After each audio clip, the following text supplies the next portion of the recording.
The pirates. The kid had not been willing to let go, which was a problem as Beck wasn't good enough to transfer that whole kinetic dump into the axiom across the kid. He wasn't that good yet. Clearly, he needs to spend more time with Franklin. That freak's axiom obsession made the others around him better at it through sheer osmosis. And he was having drinks with him and the other boys in a couple days anyways. May as well get some more info then. It'd make Frankie's night at least. To make things weirder, the kid had basically hardened the outside of his gunk body to seriously latch on. It would take a literal crowbar to pry him off, and even then the slippery little bugger might just get around it. His communicator goes off before he can start dialing in the next number for who he needs to talk to next. It's a text from Miles, sitrep. Well, the man's in business mode, that's for sure. Highly traumatized child, orphan, culturally rejected by other slobes, way too young for training, less than 1 year. In response to his return text, his communicator starts announcing a call. Yes? I've been reminded repeatedly by the slobes here that the one you're with is a remorseless murderer of their own kind and kin, Miles says blandly, and Beck feels himself almost growl. Put me on speaker, good and loud, he says, and there's a light chuckle on the other end. Go, Miles says. What the hell is your problem, you cos Amek? Beck barks into the communicator and the kid suddenly moves and leans away to stare at him. But the hlo shabe, someone protests. Had it forced on him, you are ours, Beck replies. He's dipping into his native bit of Arabic for some of the more pleasant tones. Not to mention someone using a foreign language to swear can really throw an idiot off balance. What are you even saying? I'm saying that you're an Ibn el-Khal, but with even less brains than your parents, Beck snarls. The survivor of a murder attempt is not the murderer, Yamota Khalef Amar. Easy on the swearing, buddy. You've got a kid right there. Miles chides him with clear amusement in his tone. I'm using Arabic for a reason. Even you're going to need to translate this. Beck dismisses. No, I won't. Just being near you has taught us all the famous Egyptian swear words. Miles counters and Beck snorts in amusement. Yeah, I suppose you're right. Still, try and slap some sense into those idiot slobes over there. The kid here's been through enough without them being non-functionally retarded about. As opposed to functionally retarded, Miles asks. Franklin is functionally retarded, Beck says, and Miles laughs. What is your beef with that man? Nothing. He's just a fun target. Beck answers with a grin. The conversation had helped stabilize him quite a bit. Anyways, I got a kid to take care of, and while this is the first time Duke Man, we need to be prepared for the next. We need a system for orphans with a will to kill. Yeah, we need a scout program or something. More to do, Miles mutters. All right, I'll start straightening out these people here. I've already called in some other doctors just in case, so just do your best with that kid. I'm already on it. Beck assures him and ends the call. What were you saying? The kid asks and Beck grins. Just some good old-fashioned insults from the homelands. You know, comparisons to animals, questioning their lineages and saying they're dishonoring even that, questioning their sexual preferences. Things like that, Beck explains, and there's a few chuckles from the kid before a sniff. Little bugger is tough. Either that or outright ignoring his trauma at this point. Either works as it gives the kid time to deal.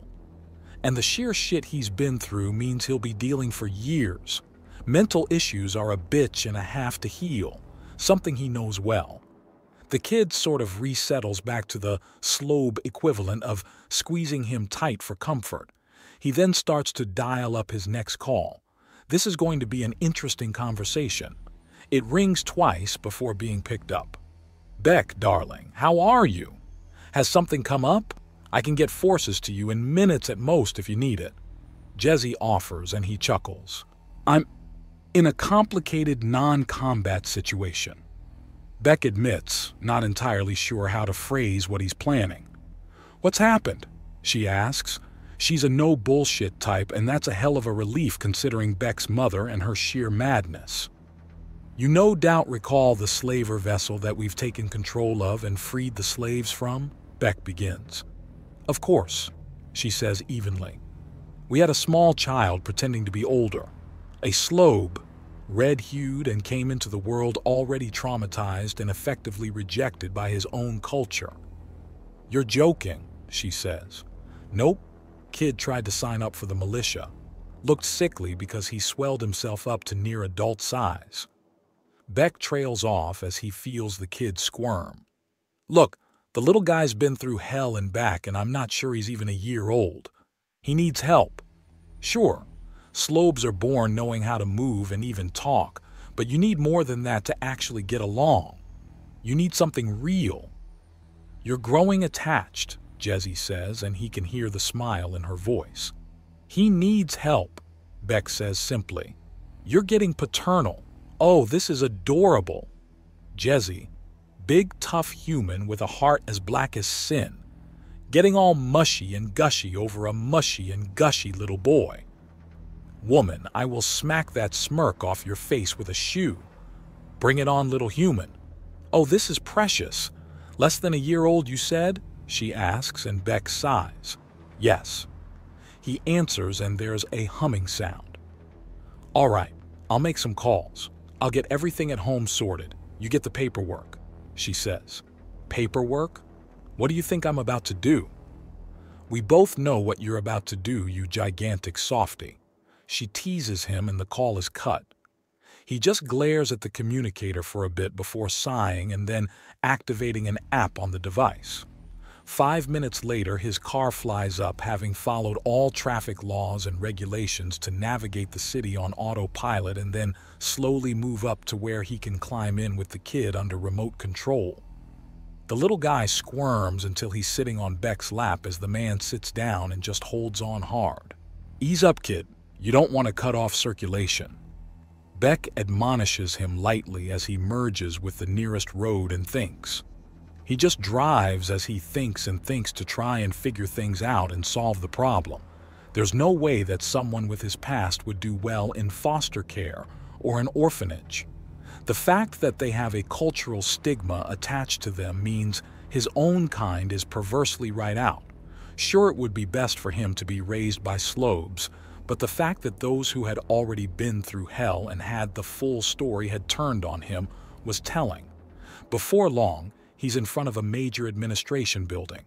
He could personally remember arguing for these things to be built, no matter how annoying the girls found them, about how they were pedantic and frustrating because they were needed and couldn't be skipped if you didn't want everything to fall to shit. "What is this place?"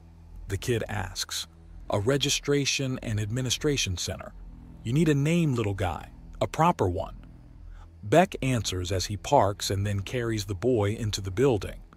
Thankfully, Form CA-12 has been in a lot of use lately, and he's quickly given what he needs to hand out. A picture of the kid is sent in, and Beck fills it all in. The kid doesn't say a word.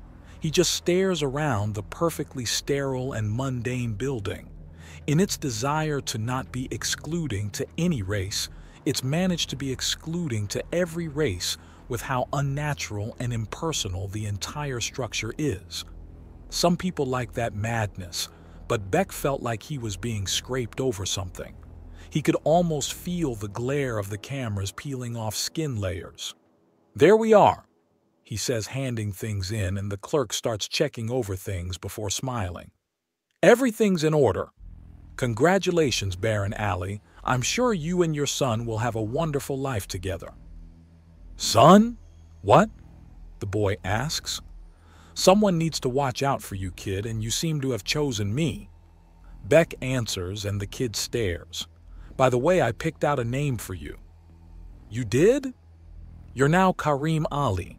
Karim meaning noble and generous, Ali, the family name, means high or exalted, Beck explains, and Karim stares at him in shock. "What's your other name mean?" he asks after a little. "Beck? It's a derivative of Bey, A title for a Turkish governor during the Ottoman Empire, Beck explains, and Karim just goes back to staring. For a little. Then the little guy starts tearing up and his entire form starts shivering and wavering. Why? He asks, and Beck smiles gently. Everyone needs someone. You need someone, and it may as well be me. I know what it's like to feel like no one's on your side. It sucks the hard one, and you'd have to be a special kind of scumbag to deserve that. Now let's get you home. I have to introduce you to your mothers after all. Mothers? Karim asks in a stunned tone. Yeah, I'm married after all. Jezzy saw this coming before I fully did.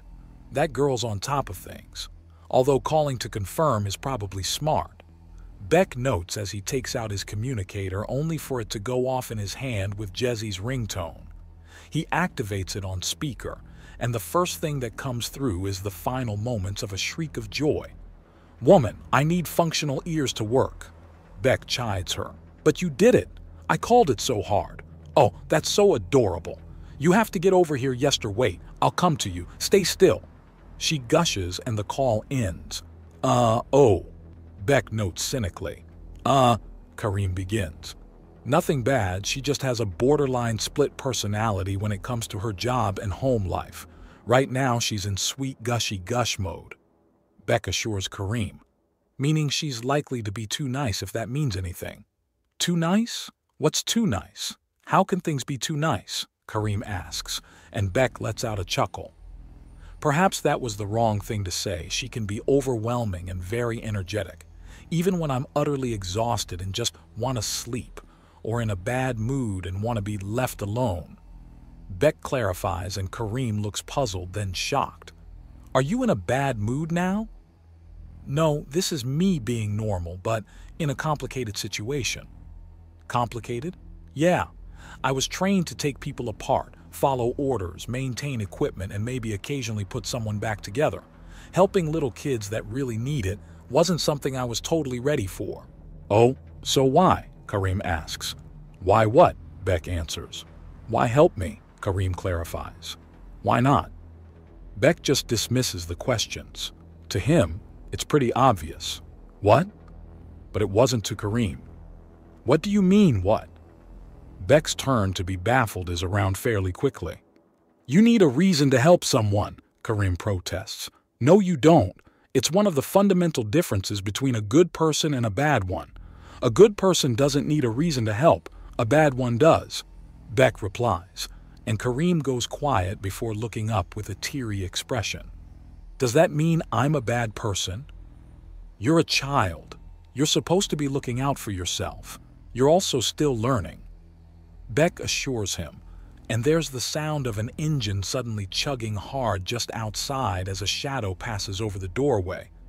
The doors burst open, and Jezzy, the green and black scaled Nagasha, comes bursting through as Beck braces himself.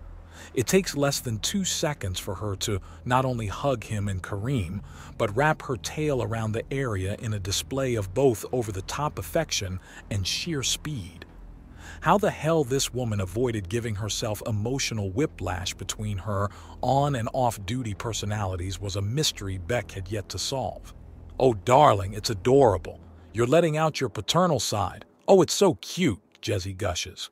She's so far from her admiral persona that no one would draw the actual connection between the Snekmomi that watches over the fighters and the gushy, romantic going gaga over her husband, which was probably part of the point, but the woman had a tendency to talk over anything you could possibly say to her and leave you behind in the conversation.